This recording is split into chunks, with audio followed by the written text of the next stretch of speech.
تو حضرت عثمان غنی رضی اللہ تعالیٰ نے یاد رکھیے 12 سال مدینہ میں خلافت کی، 12 سال آپ کی خلافت ہے۔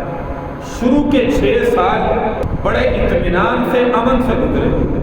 ان 6 سالوں میں مدینہ میں ایک یہودی تھا عبداللہ بن سبا، یہ مسلمانوں کا لبادہ اوڑھ کر مدینہ میں رہتا تھا اور سازشیں جو ہے وہ آہستہ آہستہ کرتا رہا۔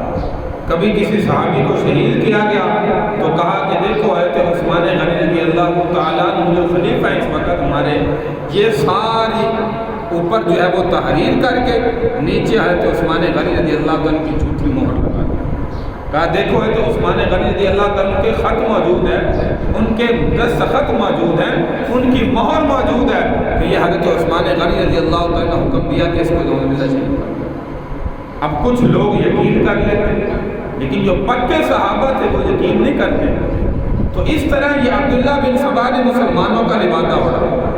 بہت سے لوگ ایسے ہیں جنہوں نے عیسائیوں کا لبادہ اوڑھ کر اسلام کو نقصان پہنچایا، کچھ یہودی ایسے تھے جنہوں نے مسلمانوں کا لبادہ اوڑھ کر مسلمانوں کو نقصان پہنچایا۔ یہ عبداللہ بن سبا بھی ایسے تھا، بڑا بزرگ بن کے ہاتھ میں 24 گھنٹے اس کے ہاتھ میں تسبیح ہوا کرتی تھی اور اللہ اللہ زبان پر ہوتا تھا، کہتا تھا مسلمانوں زکوٰۃ دیا کرو، مسلمانوں حج کیا کرو، مسلمانوں اچھے کام کیا کرو، مسلمانوں غلط کام نہ کیا کرو، مسلمانوں دنیا میں ہمیں اللہ نے بھیجا ہے آخرت کی تیاری کے لیے۔ یہ ساری باتیں زبان سے عبداللہ بن سبا کرتا تھا اور اندر ہی اندر ساتھ یہ کرتا تھا کہ کسی نہ کسی طریقے سے عثمان غنی رضی اللہ عنہ کو خلافت سے ہٹا دیا تھا۔ تو شروع کے 6 سال بڑے اطمینان سے گزرے، اس کی سازشیں چلتی رہی۔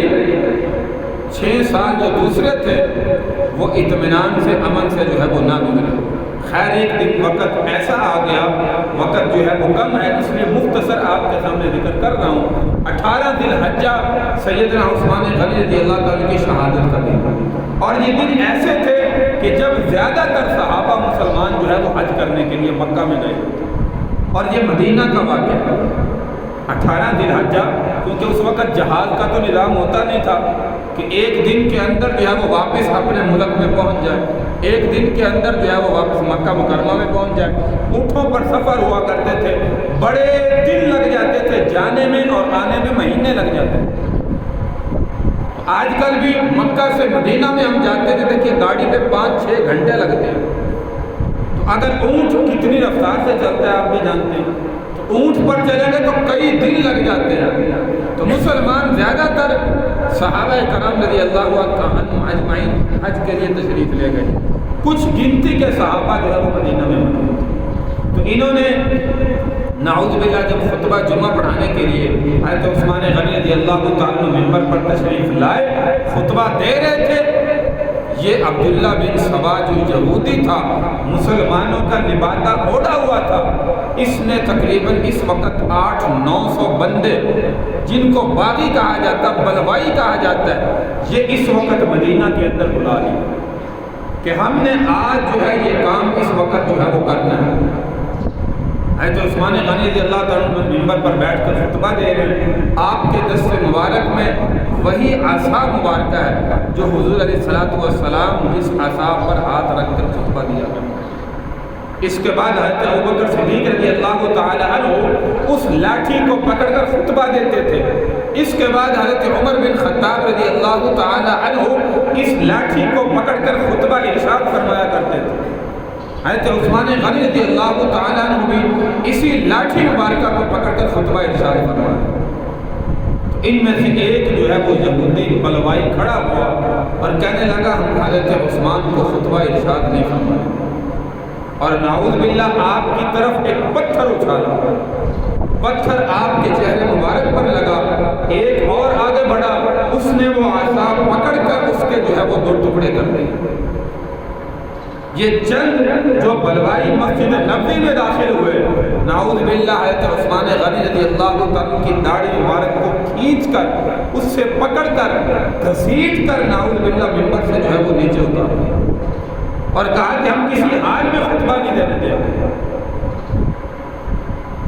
اس کے بعد حضرت عثمان غنی رضی اللہ تعالیٰ عنہ اپنے قصر خلافت میں چلے اور قصر خلافت کے باہر انہوں نے پہرا لگا دیا کہ آج کے بعد ہم عثمان کو یہاں سے نکلنے نہیں دیں گے۔ تقریباً 60 70 80 آدمی تھے جو یہ باغی باہر پہرا دینے کے لیے کھڑے ہو گئے کہ کسی حال میں یہاں سے نکلنے نہیں دیں گے۔ اور صحابہ کرام رضی اللہ عنہم اجمعین بڑی کوشش کرتے رہے، جو چند گنتی کے صحابہ کرام رضی اللہ عنہم اجمعین یہاں پہ موجود تھے۔ چند دن کے بعد حضرت عثمان غنی رضی اللہ تعالیٰ اپنے قصر خلافت میں چھت پر چڑھے اور ان بلوائیوں کو جمع کیا، خطبہ ارشاد فرمایا، کہا تمہیں معلوم ہے میں کون ہوں؟ تمہیں علم ہے کہ مدینہ میں جب مسلمانوں کے لیے پانی کا کنواں موجود نہیں تھا، بیر روما کس نے خرید کر دیا؟ یہ سارے کہنے لگے واللہ اللہ کی قسم آپ نے خرید کر دیا۔ اعتراف بھی کر رہے ہیں اور قتل کرنے کی سازشیں بھی کر رہے ہیں۔ فرمایا تمہیں معلوم ہے غزوہ تبوک میں 100 کی تعداد میں اونٹ مال سے سامان سے لدے ہوئے اور کئی کلو سونا اور کئی اشرفیاں اللہ کے نبی کی قدموں میں لا کر اسلام کی خاطر کس نے دی تھی؟ کہا واللہ حضرت عثمان غنی رضی اللہ عنہ کہنے لگے آپ نے دی تھی۔ اور بہت سی ایسی خدمات عثمان غنی رضی اللہ تعالیٰ عنہ نے شمار کروائی، کہنے لگے واللہ اللہ کی قسم آپ نے دی تھی، ہم اعتراف کرتے ہیں۔ تو کہنے لگے پھر تم ایسے آدمی کو قتل کیوں کرتے ہو؟ فرمایا قتل اس کو کیا جاتا ہے جس نے کسی کو قتل کیا ہو، قصاصاً اس کے بدلے میں قتل کیا جائے۔ میں نے تو آج تک کسی کو تھپڑ بھی نہیں مارا اور تم مجھے قتل کرنے کا منصوبہ بنا رہے ہو۔ اور اسلام کے اندر، شریعت کے اندر دوسری وجہ قتل کرنے کی یہ ہوتی ہے کہ جو بندہ مرتد ہو جائے، اسلام سے پھر جائے، فرمایا اس کو قتل کیا جاتا ہے۔ اور میں اللہ کو گواہ بنا کے اس وقت تمہارے سامنے کلمہ پڑھتا ہوں کہ میں مسلمان ہوں، مسلمانوں کا خلیفہ ہوں۔ اور تیسرے نمبر پر اس بندے کو قتل کیا جاتا ہے جو زنا کرنے والا ہو، شادی شدہ ہو، اس کو سنسار کیا جاتا ہے۔ اور میں اللہ کی قسم کھاتا ہوں کہ میں نے یہ عمل آج تک نہیں۔ یہ 3 وجوہات شریعت کے اندر ہوتی ہیں، یہ تینوں میرے اندر موجود نہیں ہیں، لیکن پھر بھی تم قتل کرتے ہو۔ لیکن ان باغیوں پر کسی قسم کا کوئی اثر نہ ہوا۔ 40 دن تک حضرت عثمان غنی رضی اللہ تعالی عنہ قلعے کے اندر محصور رہے۔ ان 40 دنوں میں ایک دفعہ کسی طریقے سے حضرت عثمان غنی رضی اللہ تعالی عنہ نے پیغام بھیجا تو حضرت علی المرتضیٰ شیر خدا رضی اللہ تعالی عنہ پانی لے کر گئے، مشکیزے میں بھر کر پانی لے جا رہے تھے۔ ان بلوائیوں نے تیر مارا اور سارے کا سارا پانی گرا دیا۔ حضرت علی رضی اللہ تعالیٰ اپنی پگڑی مبارک اتاری اور محل کے اندر ڈال دی، پھینک دی، تاکہ حضرت عثمان غنی رضی اللہ تعالیٰ کو پتہ چل جائے کہ میں نے اپنی بھرپور کوشش کی لیکن انہوں نے پانی آپ تک نہیں پہنچنے دی۔ یہ 40 دن آپ کی خوراک کیا تھی؟ صرف اللہ کا قرآن پڑھتے تھے، اپنے پیاس کو بجھاتے تھے، صرف اللہ کا قرآن پڑھتے تھے۔ ایک دن جو ہے حضرت علی جو المرتضیٰ خفیہ طریقے سے جو ہے وہ آپ تک پہنچے، فرمایا امیر المؤمنین آپ ہمارے خلیفہ ہیں، آپ امیر ہیں، یہ 800-900 کی تعداد میں باغی ہیں، آپ ہمیں حکم کیجئے ان کا نام و نشان یہاں سے ختم کر دیں گے، ان کی بوٹی بھی نہیں ملے گی۔ 800-900 کی تعداد میں یہ ہمارے لیے کیا مشکل ہے؟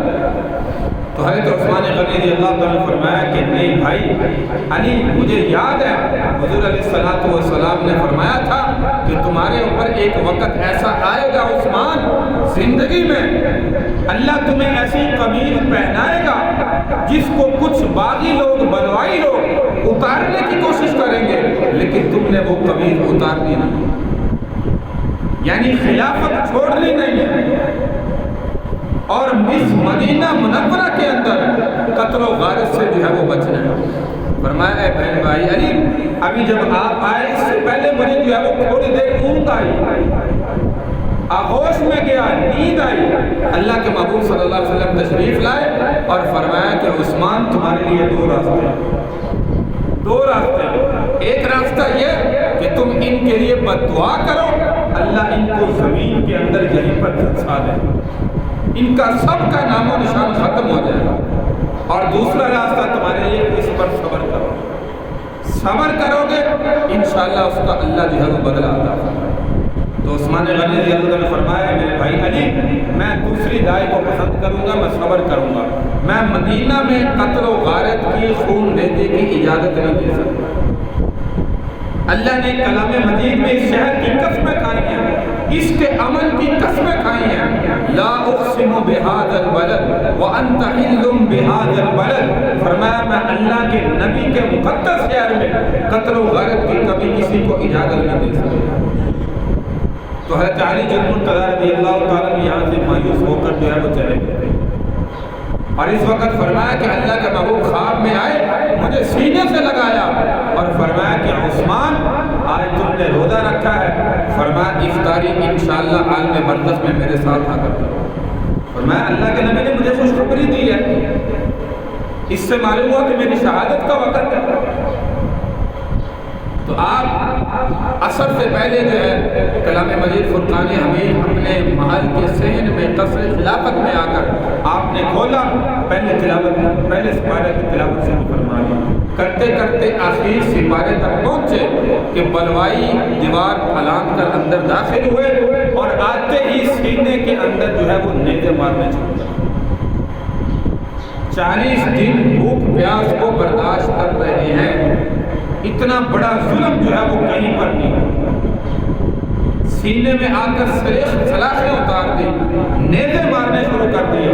حضرت نائلہ رضی اللہ تعالی عنہا تشریف لائی، آپ کی بیوی ہیں، وہ بھی چھڑانے کی بڑی کوشش کی، اور ان کو بھی بلوائیوں نے جو ہے وہ مارنا شروع کر دیا۔ کہا ایسے بندے کو مارتے ہو جس کا اتنا بڑا مقام ہے، جس نے تمہیں بیر روما خرید کر دیا، جس نے مدینہ کے اندر فلاں فلاں کام کیے، اس بندے کو جو اللہ کے نبی کا پیارا محبوب ہے، فرمایا کچھ تو شرم کرو۔ لیکن بلوائی جو ہے وہ نہ رکے، اب باہر ان بلوائیوں کا پہلا اور اندر آ کر داخل ہو کر نعوذ باللہ کہ عثمان غنی رضی اللہ عنہ کو شہید کر۔ کسی صحابی کو کوئی علم نہیں، جو چند گنتی کے صحابہ کرام مدینہ میں موجود ہیں ان کو بھی علم نہیں کہ آج حضرت عثمان غنی رضی اللہ عنہ شہید ہو رہے ہیں۔ تو جب نیزے سینے کے اندر نعوذ باللہ مارے، خون کے فوارے نکلے، کلام مجید کی اس آیت مبارکہ پر فَسَيَكْفِيكَهُمُ اللَّهُ وَهُوَ السَّمِيعُ الْعَلِيمُ کہ ان قریب ہمیں اللہ جو ہے وہ کافی ہے، وہ سننے والا بھی ہے، جاننے والا بھی ہے۔ فرمایا اسی لیے فرمایا کہ آخرت میں کسی کی شہادت کی گواہی احد کا میدان دے گا، کسی کی شہادت کی گواہی بدر کا میدان دے گا، کسی کی شہادت کی گواہی کوئی میدان دے گا۔ حضرت عثمان غنی رضی اللہ عنہ واحد شہید ہے جن کی شہادت کی گواہی آخرت میں اللہ کے دربار میں اللہ کا قرآن سمجھے گا۔ اور اس کے بعد کہتے ہیں کہ 2 دن تک حضرت عثمان غنی رضی اللہ عنہ کی لاش مبارک یہی قصر خلافت میں رکھی، اندر آنے کی اجازت نہیں دی۔ تو خیر چند صحابہ جو ہے وہ جیسے بھی اندر آئے، انہوں نے آ کر جو ہے وہ حضرت عثمان غنی رضی اللہ تعالیٰ عنہ کو اٹھایا، اور جو ہے وہ رات کے وقت آپ کا جنازہ جنت البقیع کے اندر آپ نے، اور جنت البقیع کے اخیر کے اندر حضرت عثمان غنی رضی اللہ تعالیٰ عنہ کی قبر مبارک بنائی، وہاں پر آپ کو دفن کیا، اور چند دن تک وہاں پہ پہرا رکھا کہ کہیں یہ باغی حضرت عثمان غنی رضی اللہ تعالیٰ عنہ کو قبر سے نکال کر بے حرمتی نہ کرے۔ رات کو جنازہ نکالے، جنازے پر بھی نعوذ باللہ پتھر برسا رہے تھے۔ یہ مدینہ کے اندر میرے بھائی ایسے باغی داخل ہوئے، ایسے فتنہ شروع ہوا، اور اس کے بعد پھر فتنہ جو ہے وہ رکا نہیں۔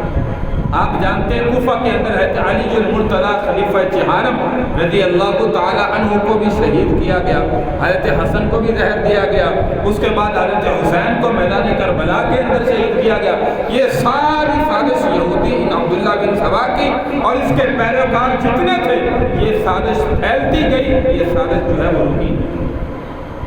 جنگ جمل، جنگ صفین، یہ بھی انہی یہودی حضرت عبداللہ بن سبا جو مسلمان بن کر اپنے آپ کو حضرت کہتا تھا، مسلمان کہتا تھا۔ میں نے شروع میں کہا کہ ہاتھ میں ہر وقت تسبیح ہوتی تھی، لبادہ مسلمانوں کا ہوتا تھا، سفید کپڑے پہنتا تھا اور مسلمانوں کو اسلام کی دعوت دیتا نظر آ رہا ہے ہر گلی میں مدینہ میں۔ مسلمانوں زکوٰۃ دیا کرو، مسلمانوں حج دیا کرو، مسلمانوں نماز نہ چھوڑا کرو، آخرت میں سب سے پہلے نماز کی پوچھ ہوگی، مسلمانوں اچھے کام کیا کرو، غلط کام نہ کیا کرو، غلط کام سے باز آ جاؤ۔ یہ زبان پر الفاظ، ہاتھ میں تسبیح اور دل میں جو ہے وہ دیکھو کتنا بڑا بغض صحابہ کا موجود ہے۔ تو یہ فتنہ پھیلتا پھیلتا پھر صحابہ کی شہادت جو ہے وہ اسی طرح جو ہے وہ ہوتی ہے۔ تو میرے بھائی یہ صحابہ کی دین اسلام کے پیچھے اتنی بڑی قربانیاں ہیں۔ حضرت عثمان غنی رضی اللہ تعالیٰ عنہ کی قبر جنت البقیع کے اندر موجود ہے۔ اسلام کی خاطر کتنی قربانیاں دی اور اسلام کی خاطر کتنا کام اپنی زندگی کے اندر کیا۔ اللہ تبارک و تعالیٰ سے دعا ہے اللہ ہمیں بھی صحابہ کے نقش قدم پر چلنے کی جو ہے وہ توفیق عطا فرمائے۔ آج ہمیں کوئی تھپڑ مارتا ہے نا، ہم سے برداشت نہیں ہوتا، ہم کہتے ہیں اس کو قتل کر دیں۔ حضرت عثمان غنی رضی اللہ تعالیٰ کو اختیار دیا گیا، آپ صرف ہاتھ اٹھا کے بد دعا کریں گے اللہ ان کو زمین کے اندر غرق کر دے گا۔ لیکن حضرت عثمان غنی رضی اللہ عنہ نے فرمایا کہ نہیں، میں اس رائے کو پسند نہیں کرتا، میں دوسرا آپشن پسند کرتا ہوں کہ اس پر صبر کرو۔ اپنی شہادت کو قبول کر لیا، دنیا سے چلے گئے، لیکن ایسا قدم نہیں اٹھایا، حالانکہ باغی تھے، یہودی تھے، واجب القتل تھے، قتل بھی ان کا جائز تھا۔ حضرت علی المرتضیٰ رضی اللہ عنہ پوچھنے گئے تو اجازت دے سکتے تھے، یہ نہیں تو گناہ کا کام کر رہے تھے، ثواب کا کام تھا، ان کا قتل کی اجازت تھی، شریعت اجازت دے رہی ہے، لیکن اس کا باوجود فرمایا کہ میں صبر کروں۔ اس لیے میرے بھائی زندگی میں کوئی تکلیف پہنچے، اپنی عجز و عقارت کی وجہ سے، رشتہ داروں کی وجہ سے، کبھی کوئی لڑائی جھگڑا ہو جائے، اس پر صبر کیا کرے۔ صبر کا بدلہ اللہ تبارک و تعالیٰ بہترین عطا فرماتے ہیں۔ ہم اپنے آپ سے باہر ہو جاتے ہیں اور اس کا نتیجہ کیا نکلتا ہے کہ ایک دو بندے قتل ہو جاتے ہیں، کئی خاندان قتل ہوتے دیکھے ہیں، اس کے پیچھے چھوٹی چھوٹی باتوں پر قتل ہوتے دیکھے ہیں۔ میرے بھائی صبر کریں گے، صبر کا بہترین بدلہ اللہ تبارک و تعالیٰ جو ہے وہ آخرت میں عطا فرمائیں گے۔ جانا تو ہر ایک نے ہے، جانا تو ہر ایک نے، اس دنیا میں تو کسی نے رہنا نہیں۔ اگر چلے بھی گئے صبر کر کے، آخرت میں جو بدلہ ملے گا ہم پریشان ہو جائیں گے، اتنا بڑا انعام اللہ عطا فرمائے۔ تو اللہ تبارک و تعالیٰ میرے بھائی صحابہ کی صفات یہ اسی لیے ہیں ہم اپنی زندگی میں اپنانے والے بن گئے، اور افسوس کہ جو آج ہمارے اندر موجود نہیں۔ اللہ تبارک و تعالیٰ ہمیں عمل کی توفیق عطا فرمائے اور صحابہ کرام رضی اللہ عنہم اجمعین کی صفات، عادات، اخلاق، افعال، اعمال اپنی زندگی میں اپنانے کی توفیق عطا فرمائے۔ وآخر دعوانا ان الحمد للہ رب العالمین۔